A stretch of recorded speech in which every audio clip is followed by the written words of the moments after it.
ঘন কুয়াশা আর উত্তরের হিমশীতল বাতাস বেড়েছে শীতের তীব্রতা। হাড় কাঁপানো কনকনে ঠান্ডায় ব্যাহত হচ্ছে স্বাভাবিক জীবনযাত্রা। শনিবার দেশের সর্বনিম্ন তাপমাত্রা রেকর্ড করা হয় যশোরে 8.8 ডিগ্রি সেলসিয়াস। শীত পরিস্থিতি নিয়ে লালমনিরহাট থেকে জানাবেন সহকর্মী মাহফুজ রহমান। মাহফুজ, সারা দেশব্যাপী শীতের তীব্রতা বেড়েছে। আজকে এই মুহূর্তে লালমনিরহাট বর্তমান অবস্থাটা একটু যদি জানান।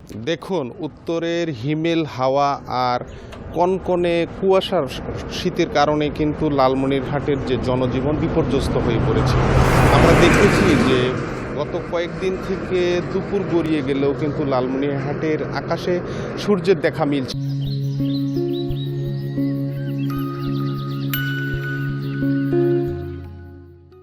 না, যার কারণে কিন্তু সাধারণ মানুষ এবং খেটে খাওয়া এবং মানুষ যারা আছেন তারা কিন্তু ব্যাপক কষ্টে দিনাতিপাত করছেন। আমরা এই শীত দেখে গতকাল লালমনিরহাটে দেখেছি 11.2 ডিগ্রি সেলসিয়াস তাপমাত্রা রেকর্ড করা হয়েছে। তারই ধারাবাহিকতায় আজকে কিন্তু 11.1 সেন্টিমিটার কিন্তু তাপমাত্রা রেকর্ড করা হয়েছে। সব মিলে কিন্তু লালমনিরহাটে তাপমাত্রা যদিও 11-র ঘরে রয়েছে, কিন্তু তা কনকনে কুয়াশা আর ঘন কুয়াশার কারণে কিন্তু লালমনিরহাটের যে জনজীবন সেটি কিন্তু অতীব মাত্রায় কষ্টে রয়েছে। আমরা এই ব্যাপারে কথা বলেছিলাম লালমনিরহাট জেলা প্রশাসক HM রকিব হায়দারের সাথে। তিনি বলছেন যে এই শীতের যে মানুষগুলো আছেন তাদের শীত নিবারণের জন্য কিন্তু চেষ্টা করা হচ্ছে প্রশাসনের পক্ষ থেকে।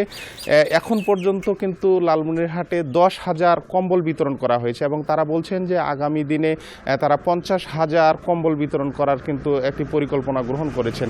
আমরা যদি বলি যে খেটে খাওয়া মানুষ যারা আছেন তারা কিন্তু সকালে ঘন কুয়াশার কারণে কিন্তু তারা ঘর থেকে বেরোতে পারছে না। রাস্তাঘাটে যে যানবাহনগুলো চলাফেরা করছে সেগুলো কিন্তু হেডলাইট জ্বালিয়ে চলাফেরা করছে। তারপরেও কিন্তু দূরত্ব কম হওয়ার কারণে কিন্তু ঘন কুয়াশার কারণে কিন্তু খুব কাছাকাছি কিন্তু দেখা যাচ্ছে না। বিভিন্ন সময় বিভিন্ন ধরনের কিন্তু দুর্ঘটনা ঘটছে।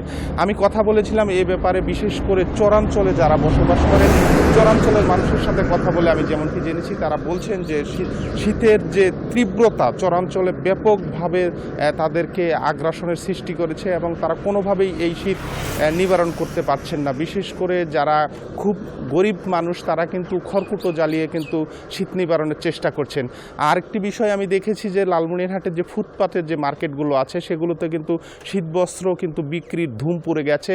যার যার সাধ্যমতো কিন্তু শীতবস্ত্র তারা কিনছেন। আর হাসপাতালের চিত্রগুলো যদি বলি তাহলে লালমনিরহাটের শীতজনিত রোগগুলোতে কিন্তু হাসপাতালের শিশু এবং বয়োবৃদ্ধরা কিন্তু ভর্তি হচ্ছেন এবং রোগীর সংখ্যা দিন দিন বাড়ছে। তো সব মিলে লালমনিরহাট কিন্তু শীতের কারণে জনজীবন জুবুথুবু অবস্থায় রয়েছে।